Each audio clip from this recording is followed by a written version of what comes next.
Cada muerte materna representa el fracaso de un país. Chaque décès maternel représente l'échec de tout un pays. C'est ce que dit Dr. Geneva González, présidente du Comité de santé sexuelle et reproductive du ministère de la Santé du Panama.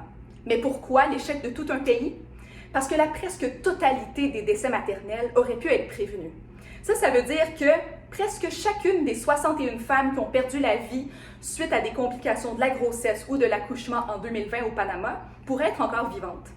Mais si je vous disais que cet échec pourrait se transformer en opportunité? Oui, une opportunité. Parce que si on analyse via un système de surveillance nationale les causes, les déterminants, les circonstances entourant chaque décès, ça nous permet de prendre des actions efficaces pour éviter que ça se reproduise. J'ai réalisé mon stage de maîtrise de santé publique orienté vers les systèmes et politiques de santé au Bureau national de l'Organisation panaméricaine de la santé au Panama. Quand je suis arrivée là-bas en septembre dernier, le ministère de la Santé nationale venait tout juste de commencer un processus pour réviser le système national de surveillance dans une optique de diminuer la mortalité maternelle. En me familiarisant avec le processus de révision qui avait été entamé, je me suis rendu compte que personne ne s'était attardé aux déterminants sociaux, politiques, économiques entourant chacun des décès. Avec une perspective de diminuer les inégalités sociales de santé, une perspective globale de la santé, j'ai décidé d'en faire mon projet.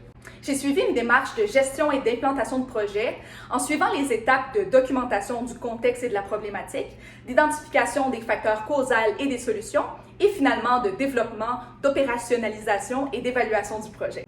Ma revue de 34 articles dans la littérature scientifique m'a permis d'identifier 38 déterminants principaux de la mortalité maternelle que j'ai ensuite illustrés dans un modèle logique.